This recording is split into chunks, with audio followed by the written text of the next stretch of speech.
financial markets in turmoil. What are the root causes of the financial crisis? The dollar losing value. Heading for its biggest loss in nearly 3 decades. Will Social Security even be there? I don't know. Buy or rent? That's a very good question. Interest rates. I'm not so sure. Where do you put your money? I don't know. Welcome to the show that answers your questions. This is Follow the Money Weekly with your host, economist, and best-selling author. Here's Jerry Robinson.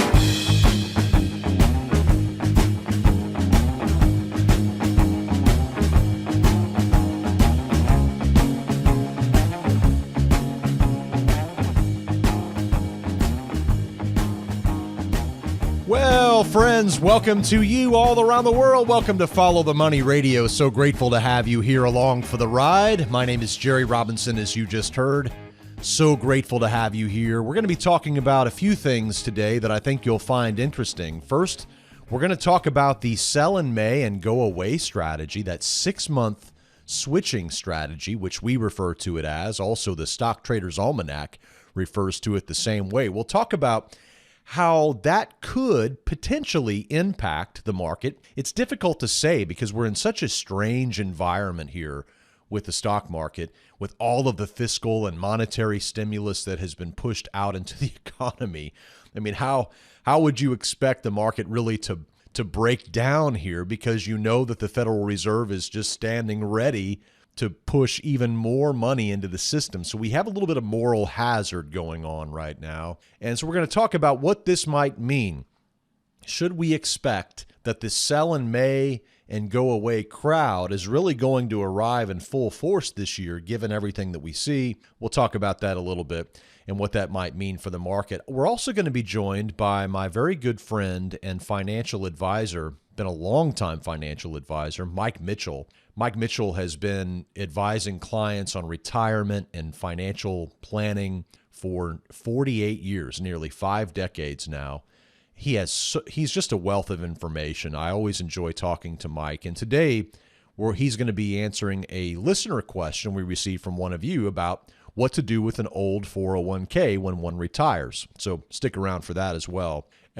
So let's just begin. Let's just talk first of all about the overall stock market. Where is the stock market right now as we record this particular episode in the middle of April 2021? We see that the S&P 500 index, for example, really a good metric for the U.S. stock market, continues to reach record levels, right? So we have been seeing better than expected earnings in this latest round of earnings that we're in, this new earnings season that we're in. We've seen a rebound in consumer spending because people are feeling a bit more perhaps ready to get out and spend. We even probably are going to see some revenge spending and revenge travel as more and more people receive the COVID vaccine. And so that's been driving some optimism overall in the economy.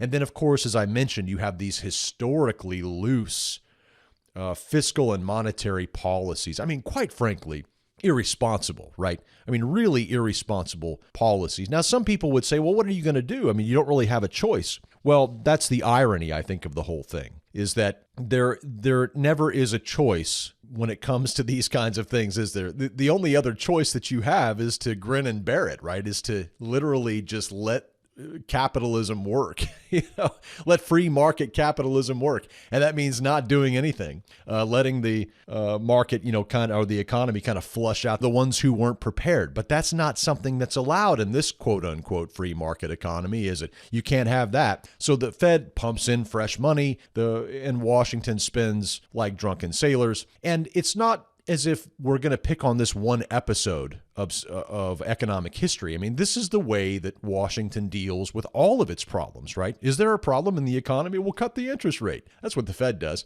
Oh, is there a problem in the economy? We'll print money, right? In other words, there's not a lot of new or novel ideas here. And there's really not any kind of ideas that are rooted in capitalism or free market economy whatsoever. It's just literally print money, cut rates, make money cheap. And what this does is it creates a sense of moral hazard. And if you're not familiar with what moral hazard is, it's kind of a geeky economic term. that just, basically means that the policies promoted by the Federal Reserve and by the fiscal policymakers, our lawmakers in Washington, create a lack of an incentive on the part of investors to guard against risk, right? Whereas normally investors would be careful and cautious because they say, well, I could lose my money or things could go wrong.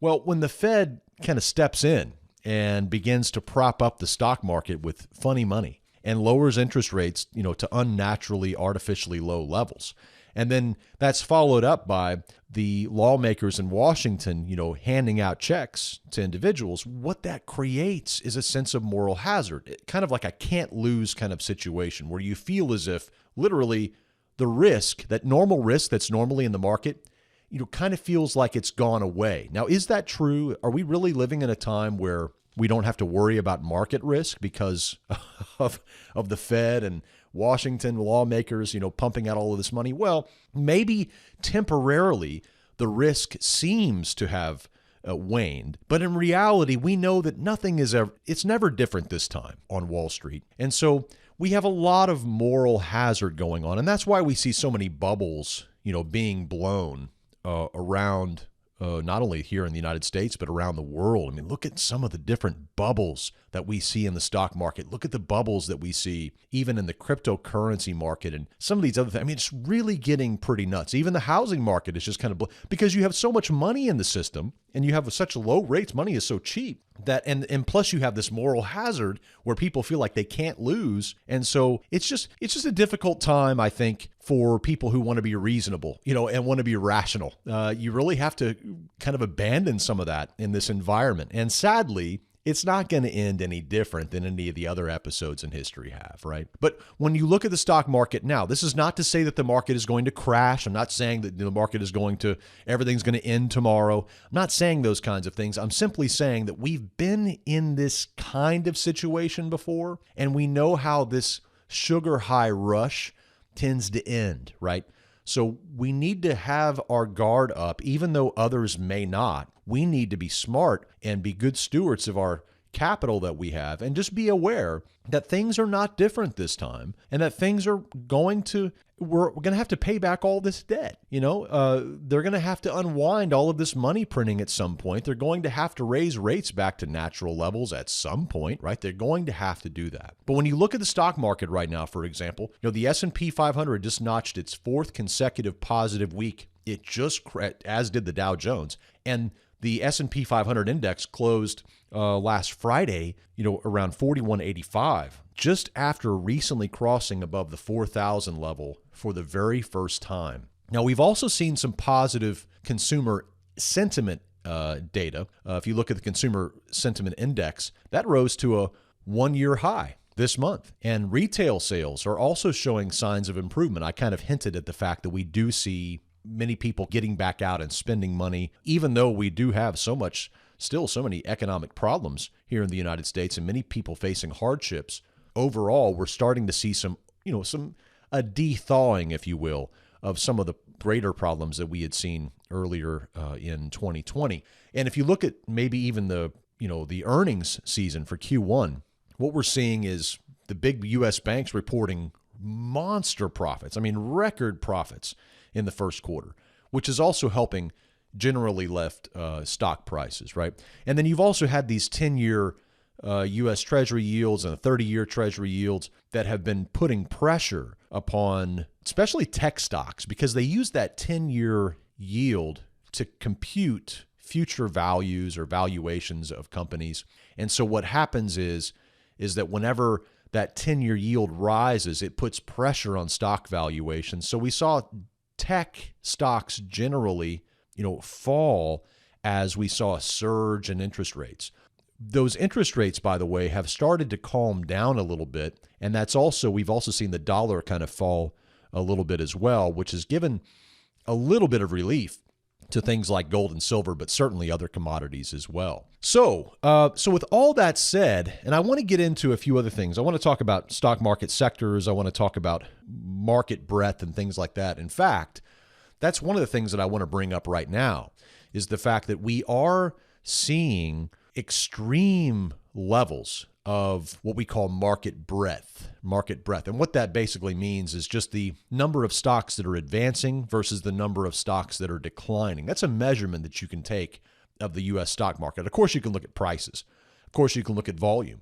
But then you can look at metrics like breadth, which will tell you how many stocks are really participating in this rally and how many are not.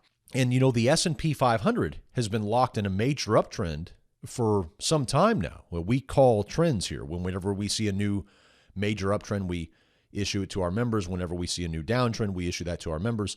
And we've been doing this for years. In one of the markets we've been tracking, I've been personally tracking for years, is that S&P 500 index, because it serves as that good barometer for investors and traders. And if you look at the number of stocks in the S&P 500, of course, there's around 500 stocks in that index. If you look at the number of stocks in that index right now that are trading above their 200-day moving average, that means if you go back over the last 200 days of price action, is that stock trading above that average or below that average? Well, you'll find that the number of stocks in the S&P 500 trading above the 200-day moving average is around 97%. I kid you not. 97% of stocks in the S&P 500 now trading above their 200-day moving average. And when I look at this and I plot this data on a chart, what I find is that you have to go back decades to find something like this. This is an extreme reading, and it certainly suggests that a meaningful pullback is likely. Not certainly near. But we certainly would say that it's likely that we would see some sort of pullback. Maybe not a full-blown correction here, but we have really just seen so much optimism and bullishness that now we have 97% of stocks in the S&P 500, trading above their 200-day moving average. Now, U.S. stock prices, of course, and housing prices and cryptocurrency prices and many other prices have been big beneficiaries of the Federal Reserve's ongoing monetary policies and all of the stuff that's happening, in Washington.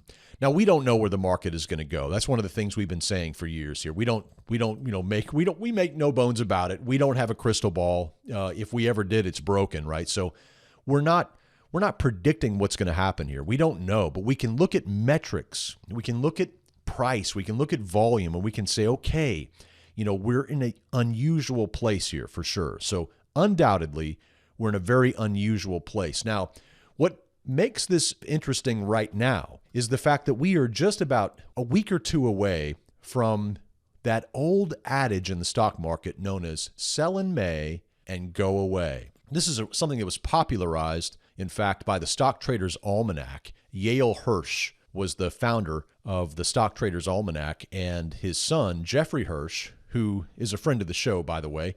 We've actually been interviewed by him at places like Money Show and things like that. The Stock Traders Almanac, which I like, I buy it every year. It's an annual almanac that comes out. It's published annually. It provides key information on cycles, on trends, on market patterns to help you boost your trading or investment returns. And I like it. I get the almanac every year. It's really similar to the Farmer's Almanac. The Farmer's Almanac is also pretty cool. If you have ever read that before, it talks about, when should I plant corn, when should I harvest wheat? It kind of tells you what months of the year might be best for what. Well, that's exactly what the Stock Traders Almanac is all about. It's a book that's put out that shares key information on those cycles.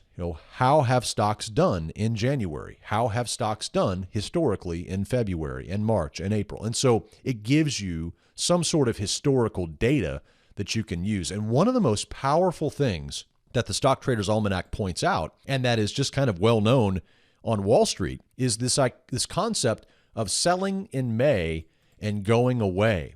Now, if you take a look at the historical stock market data, you'll find that the S&P 500 index during the 6-month period between November and April far outperforms the historical performance of the 6-month period between May and October.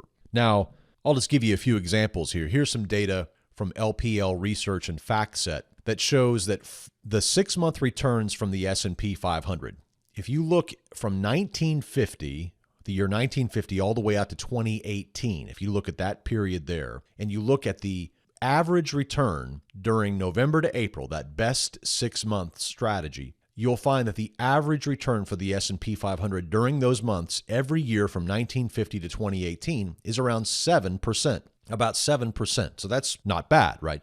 But when you look at the S&P 500 return for a 6-month period from May to October, you'll find that that average return is about 1.5%. So there really is a strategy here in place that many investors use where they call the best 6-month strategy, where they believe that the best time to own stocks is from November 1st all the way till the end of April. And then the old adage, sell in May and go away. Sell in May and go away till when? Until the end of October. The reason why that has seemed to work so well is because typically when you get into the summer months, you have what we call the summer doldrums. Oftentimes traders, the trading desks are a little less crowded. There's a little less activity going on at the trading desks on Wall Street. Additionally, you'll see many people are just out of town, or they're on summer vacation, or they're just not thinking about the market. And so you tend to have a little less enthusiasm in the market in June, in July, and August. And then people return from their summer vacations, or they start thinking about things in September, back to school kind of mentality. And then people begin to rearrange their portfolios. And that leads oftentimes to some turmoil in September. And then also that tends to spill over into October, although October has become a little better historically. And then you move into November and December, where we start moving back into the holiday months and the beginning of the year, and all those Q1 numbers come in. And so historically now, owning the S&P 500 index from the beginning of November all the way to the end of April has been the best 6-month period. And it's difficult to know whether the sell in May and go away crowd is going to arrive in full force this year. There really are a lot of people who do that. They just literally sell at the end of April. And what do they do with the money? Well, they usually put it in bonds, right? They usually put it in bonds because bonds actually tend to do well or better than stocks during that 6-month time period between May and the end of October. So I'm going to go deeper into this topic on an upcoming coaching call that we do for our members here at Follow the Money. I'm going to talk about this on a live call coming up later this month. I'm going to talk more about this because it's difficult to know. But if we do get a big number of people who are stepping out of the market in May and are going to stand out of the market for this summertime, the way that they sometimes do, then that could take some of the wind out of the sails of the stock market. Although because things are so different and because the monetary policy is so accommodative and because fiscal policy just keeps it coming, good, checks in the mail, so to speak, from Washington, that we may see a continued rise in stocks this year. It's just difficult, to know. Again, we don't have a crystal ball, but just take note and be advised that within 1 to 2 weeks, that typical sell in May and go away sentiment and crowd may arrive. Stronger than before or lesser than before. We don't know, but certainly something to keep on our radar. If you're interested in seasonal investing like this, you can check out our website. We have several member resources along these lines. And you can also pick up a copy of the Stock Trader's Almanac. I do recommend that. They put a new one out every year. Jeffrey Hirsch is the one who runs that almanac, and he does a great job. Puts a lot of cool strategies in there for individual traders and investors. Now, I had told you that I wanted to talk about a little bit more about sectors and things like that. Let me just give you a little update. First of all, when we look at the sector rankings, we actually rank all of the S&P 500 sectors, all 11 of them, each and every week for all of our members. And right now, when you take a look at the long-term stock market rankings in the S&P 500, all 11 of them, right now, sitting at the very top remains technology, consumer discretionary number 2, and communications number 3. We have seen these to be really strong and really the strongest sectors from a long-term perspective. But if you get a bit more micro and you want to look at the daily charts and you want to look at for swing trading, what sectors have really been doing well here? Well, we're seeing a big surge in utilities right now, and healthcare in particular, real estate. I don't know if you've been paying attention to REITs, but they've really been perking up in this environment, and certainly basic materials. Commodities have been, getting bid up here in this environment. We think there's probably more upside ahead. Now, speaking of commodities, we also provide a weekly update of trend rankings for commodity-related ETFs. And I'm looking at these right now on our website. And right now, the leader in our position uptrend portfolio for commodity ETFs is the agribusiness ETF, MOO, and the commodities ETF, DBC. So too, number 3 is water, ticker symbol FIW. All of these are in uptrends, and they have all done very well. They're currently leading our model portfolio based upon trend strength. When we turn to the globe and we say, well, where's the trend strength right now around the globe? Right now, Sweden, ticker symbol EWD, and the Netherlands, ticker symbol EWN, have really been the strongest on the trend strength basis in our system. Really been surprised by Sweden and Netherlands, and Ireland even has really shown some strength. So these are areas that we're seeing, quite a bit of strength. And for example, the Netherlands and Sweden are both up around 56% since we called their uptrends back on May 29th of 2020. We called the uptrend on the S&P 500 on that same day, May 29th. But during that time, the S&P has only risen 36%, while Sweden has risen 56%, as has the Netherlands. So quite a bit more strength over in Europe in some of these markets since the uptrend really began. And then we also take a look at really specific tech ETFs. We like to track what we call trailblazer tech ETFs. These are ETFs that are in real interesting niche markets in the technology space. We see things like the Global Tech ETF, IXN, which gives you exposure to broad global technology. That is the current leader right now on a trend strength basis in our portfolio, our model portfolio, as is the Exponential Tech ETF, ticker symbol XT. The blockchain ETF has come down a little bit, but it's also been doing fairly well. BLOK, it's up around 179% since we called the uptrend back on May 8th. And speaking of uptrends, we just called two new position uptrends for all of our members. We released those on the 16th of April on the Gold Miners ETF, ticker symbol GDX, and the Junior Gold Miners ETF, ticker symbol JDXJ. And both of these are now rising. We had seen gold miners really begin to possibly form a bottom just a few weeks ago. And gold, of course, has also been a little mired amid a resurgent dollar. But we're beginning to see gold mining stocks now lift off possibly of what may have been a near-term bottom for gold mining stocks. What a strange environment we're in, where we have all of this accommodation, and gold prices and gold mining stocks and even silver and silver mining stocks have just been a little dormant. They're certainly in uptrends, no doubt about it. There's an uptrend intact in gold, a long-term uptrend. There's a long-term and a position uptrend intact on silver. We called that the position uptrend on silver back in May for our members. And then if you look at silver mining stocks and gold mining stocks, they're all now fully green. They're all in uptrends. But the strength of those uptrends has been somewhat muted compared to some of the other things, like, as I mentioned, the agribusiness ETF. If you look at commodities, agribusiness, companies like John Deere and others that are making money from the commodities boom, you can get exposure to those in a ticker symbol MOO or MOO, makes you think of the cow. And that ETF, is up 42% since June.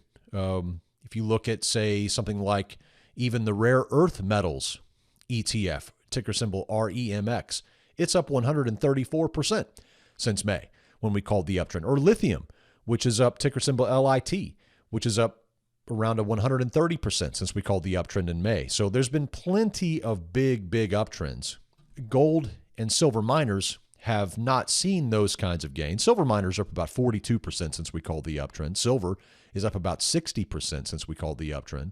But GDX and GDXJ, these gold miner and junior gold miner ETFs, they're back in uptrends now on the position trend view, which is the weekly view. And that means we may have more upside ahead.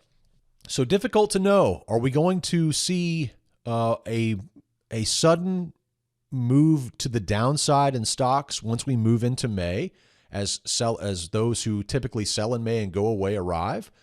We don't know, but we do know that there's a lot of action going on in the market, and things are not different this time. So we always need to be aware that while the trend is up and we're not fighting the trend, we want to be very careful and follow those trends that are really working and focus upon them is the best that we can. That's what we do here at Follow the Money.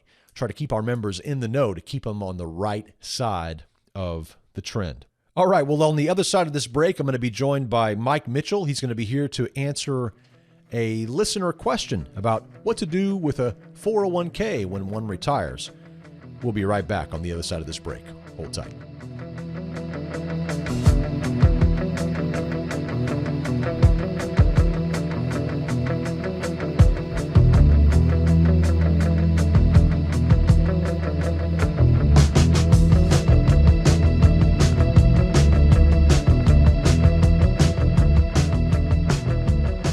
All right, well, today I am joined by Mike Mitchell. He is the founder of Strategic Wealth Partners, and he is an integral member here of our Christian Advisor Referral Service. You may have heard Mike speak at one of our live events. He was one of our speakers at one of our events, in fact, in 2018 and 2019. He's been around quite a bit here at Follow the Money. You've also probably heard him here on our podcast as well. Mike, it's great to have you back on the show, brother. It is excellent to be here. I hope everybody in your family is doing well. Yeah, likewise. Yes, likewise. Sir. Well, it's been a while since we've had you on the podcast. Why don't you just take just a brief moment to share with our audience a little more about yourself, what you do, for those of you who aren't familiar with you or haven't heard you before. Yeah. You're a financial advisor. You help people reach their financial and more specifically their retirement goals. Fill us in a little bit about yourself. Yeah, we began Strategic Wealth Partners some 16 years ago. Prior to that, I had another firm, but basically the philosophy behind that is to help people reach their financial goals by essentially teaching them how to be more economically efficient with the way they plan and structure all of their assets, both in a holistic way and in a kind of a macro environment planning model. So that's been the core aspect of our operation, and we think our clients love the fact that we really take a consultative and an educational approach to trying to help them understand and to teach them the concepts that we've basically learned over the last 48 years. Wow. And so you've been in the business for some time now. Yes, sir. 48 years. That's really incredible. Yeah, 48 years. That's correct. You've seen a lot of changes over the years for sure. A lot of different things that have come along. Oh, yeah. You and I really agree philosophically, which is so important. Our 5 levels of financial freedom, which really matches in many ways the LEAP process that you take your own clients through. Both of us have a great desire to see people break free. And we got a question, speaking of that, we got a question recently that I wanted to pose to you on the show today. So the question comes from Rosario. She's a listener in Texas, and I'll read you her letter. She writes, Jerry, I'm a longtime listener of Follow the Money Radio, and I look forward to each new episode. My question is about my 401k. My plan is to retire from my job next year, and I'm looking for ideas of what to do with my 401k. She puts about $450,000 in parentheses, so I'm assuming she has just around $450,000 in that 401k. She says, I have heard about rolling it over to an IRA or even to a self-directed IRA. A friend of mine recently rolled part of her 401k over to an annuity and the rest of it to an IRA. It seems like there are so many options, and I'm a little confused on what is the best choice for me.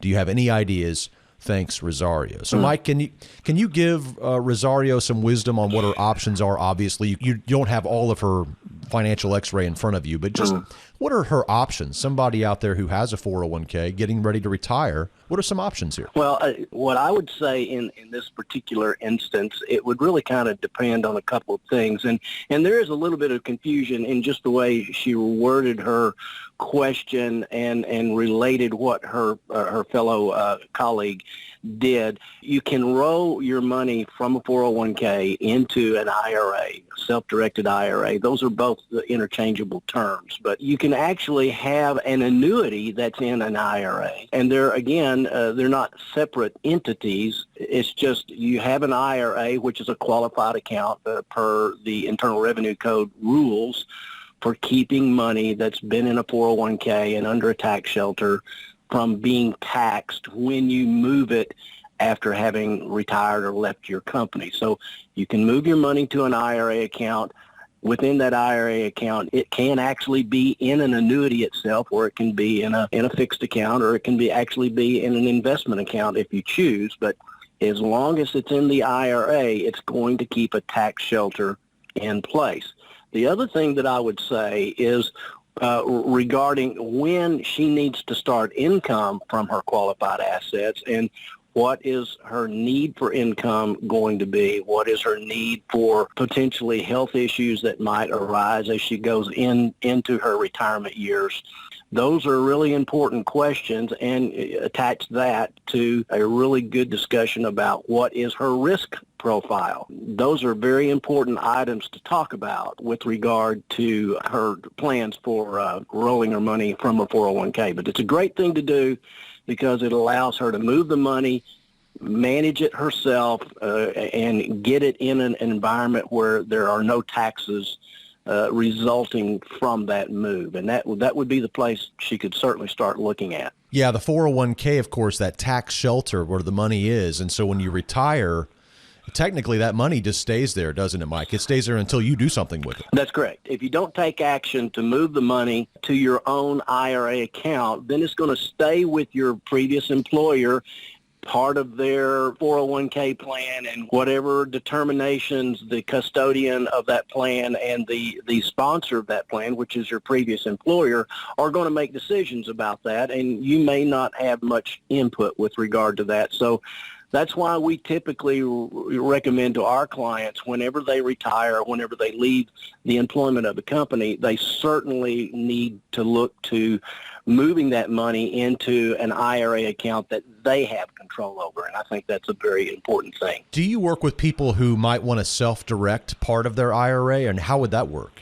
Well, yes, absolutely, because when you get into a self-directed IRA and you want to take advantage of the particular market conditions that are there, or the situations that you may personally encounter from an economic perspective relative to yourself and your family, you want to be able to make the decisions about directing that. Now, obviously we think it makes sense to have a qualified advisor that you're getting input from, and that can be a sounding board for you relative to what you want to do.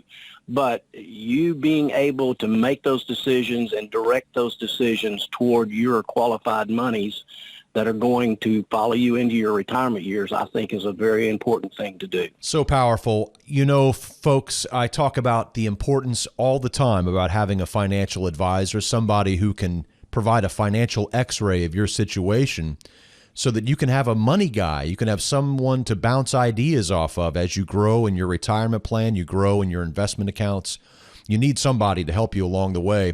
And Mike, you've been there for so many of our listeners over the years. It really has been an honor, I know, for you, for me, and for the people who have went through the process of getting their finances in order. Real briefly, before we bring this to a close, let folks know how they can contact you if they're interested in bouncing similar questions off of you. Maybe they have a 401k that they're trying to figure out what to do with. How can they contact you, and what does that look like?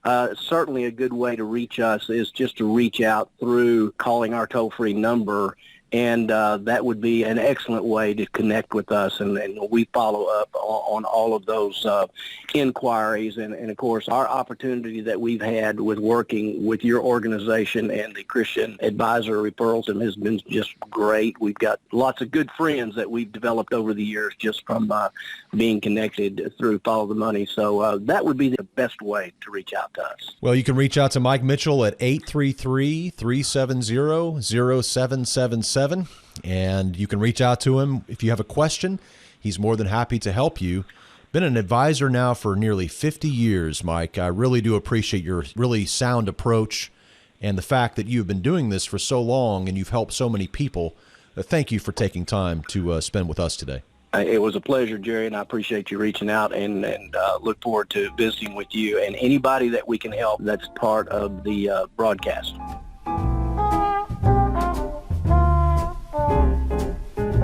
Mike Mitchell is a part of our Christian Advisor Referral Service, and he's here to help you with your retirement needs. If you'd like to reach out to Mike directly, you can call him toll-free, 833-370-0777. That's toll-free, 833 area code 370-0777. Hey friends, Jerry Robinson here from Follow the Money Radio. Are you a new cryptocurrency investor or considering becoming a cryptocurrency investor? One of the very best cryptocurrencies in my mind for the long term is, of course, Bitcoin. And we have been investing in Bitcoin personally here at Follow the Money since 2013. It has been quite a ride, and we have learned so much over the years owning this asset. And we have just released a brand new video called Bitcoin 101. For those of you who are looking to understand what Bitcoin is, how it works, why it is so attractive to investors, and what the future could hold for this unique asset, this is a must-have video. It's on special right now for a very discounted price, only $7, to give you access to a full hour of education from me, someone who has actually been invested in Bitcoin for more than 8 years. So you're going to learn a tremendous amount in this 1 hour video. I encourage you to check it out. It's now available in our online store. Simply go to followthemoney.com/shop, and there you will find this brand new Bitcoin 101 video, an hour-long, jam-packed with education that you need. Not only do we talk about what Bitcoin is and why it's so attractive to investors, we also talk about our own approach to cryptocurrency investing and how we approach Bitcoin in particular. So you'll really learn a lot. If you know someone who wants to learn more about Bitcoin, if that's you or someone else you know, check out followthemoney.com/shop and get instant access to our brand new Bitcoin 101 video. I know it'll be a great eye-opener for you if you're looking to invest in cryptocurrencies. So go to followthemoney.com/shop and get your Bitcoin 101 video today. Hey friends, this is Jerry Robinson from Follow the Money Weekly. Recently, we have been receiving many emails from our listeners commenting on the great help they're getting from our precious metals expert, Tom Cloud. Gold and silver are excellent hedges against the growing threat of coming U.S. inflation. Who's your gold guy? Make it Tom Cloud.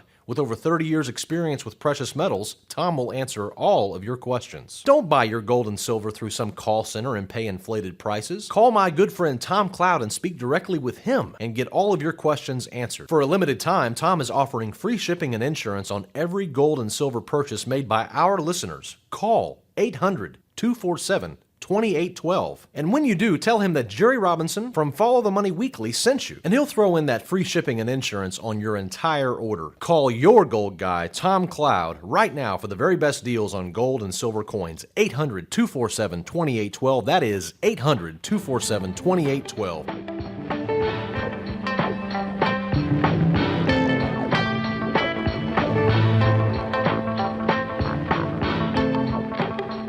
All right, friends, welcome back to the program.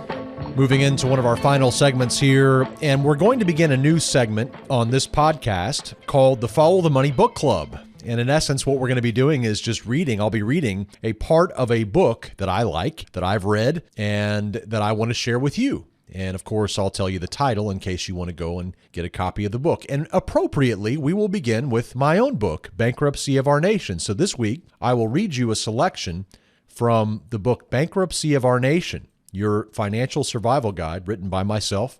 You can find this book in all bookstores, on Amazon.com, or even on our website, followthemoney.com. And today's selection is taken from Chapter 11. I'll just read you a few pages here from Chapter 11. The title of the chapter is Maxed Out, the New American Slavery. We begin on page 191. Americans pride themselves on being a free people, but in reality, Americans are enslaved. The word slave conjures up a very negative image, perhaps of a poor soul being sold on an auction block to the highest bidder. This is an example of physical slavery. Today, approximately 27 million people are physical slaves. Being enslaved, however, can occur in much more than one form and is not always visible. A human being becomes a slave when he loses or willingly gives up the control over his own life to someone or something else. For example, we are slaves to our culture when we go against our better judgment and refuse to question the status quo. We are slaves to religion when we are fearful of questioning the validity of our own beliefs and values and permit others to tell us what we believe and why we believe it. We are slaves to entertainment when our lives are spent in a reckless pursuit of pleasure and a complete avoidance of anything resembling pain.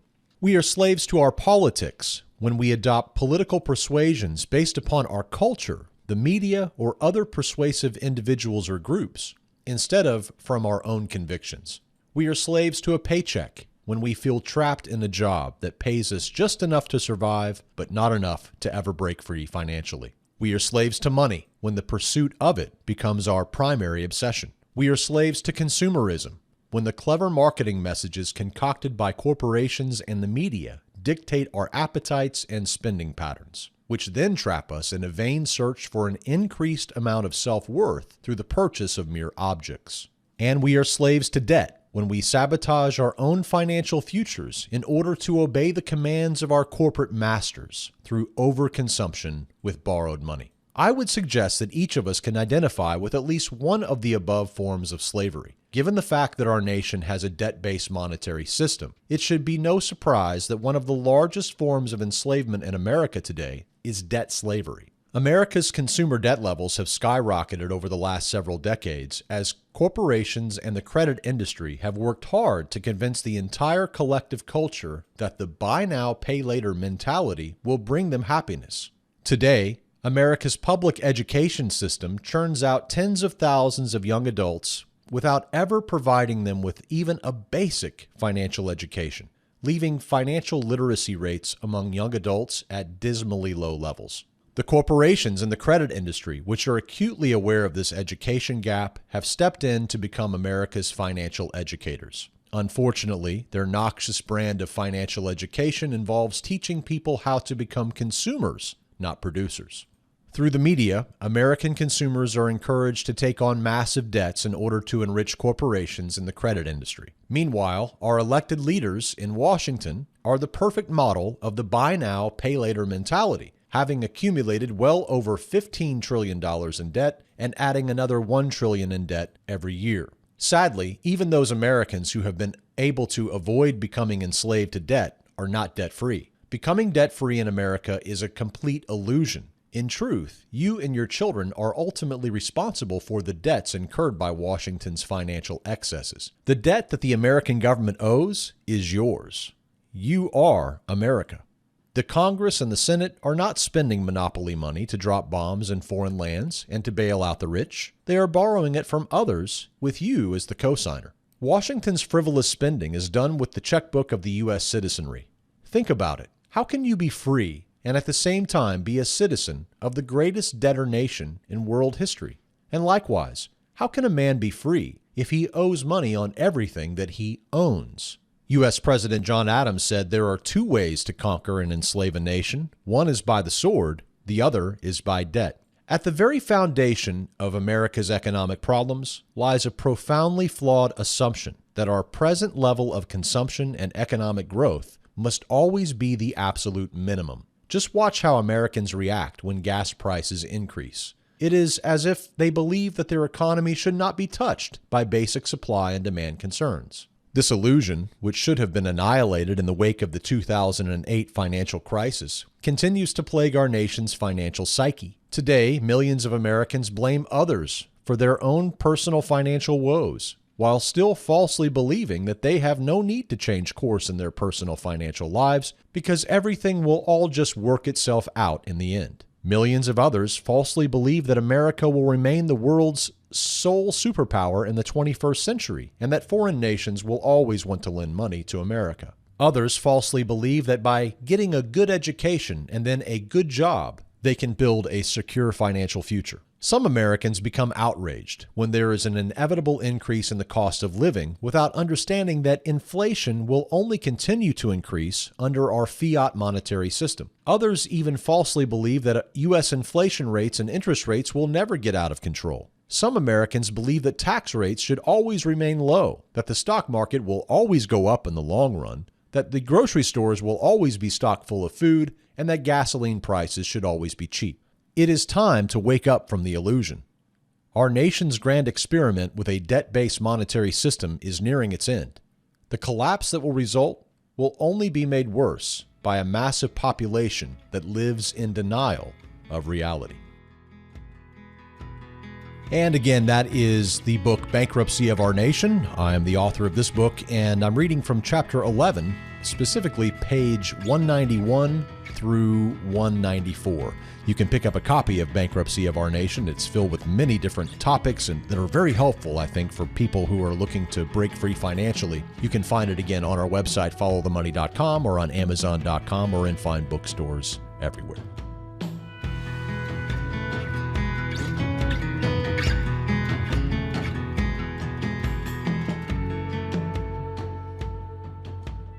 All right, friends. Well, that brings us to the end of our broadcast. Thank you so much for tuning in and being a part of our broadcast right here at Follow the Money. You can always find us online at followthemoney.com. And don't forget, if you want to reach out to Mike Mitchell and get some financial advice, you can give him a call toll free at 833-370-0777.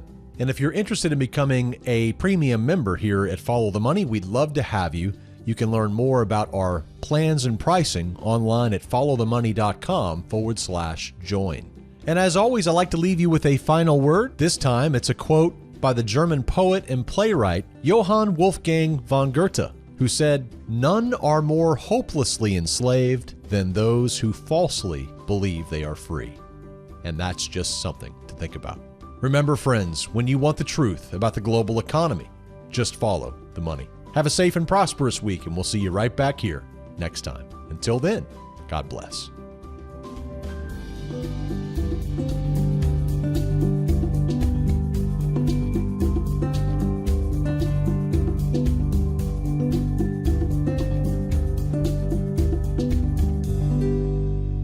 All of the information contained on the Follow the Money podcast is strictly for informational and educational purposes. It should not be construed as specific investment advice. The views and opinions of our guests and sponsors, including Tom Cloud, are their own and do not necessarily represent the views of FTMDaily.com or Robinson Media Group, LLC. Jerry Robinson does hold an insurance license and at times may offer consulting on life insurance and fixed retirement income products. Follow-up, individualized responses to email or phone requests that involve the rendering of personalized investment advice for compensation will not be made absent compliance with state investment advisor registration requirements or an applicable exemption or exclusion and applicable insurance regulations. Past performance is not indicative of future results. You should be aware of the real risk of loss in following any strategy or investment discussion on the podcast. Remember, never do your financial planning through podcast or radio. It's your money. Be wise. Do your due diligence and always consult a trusted financial professional before making any financial decisions.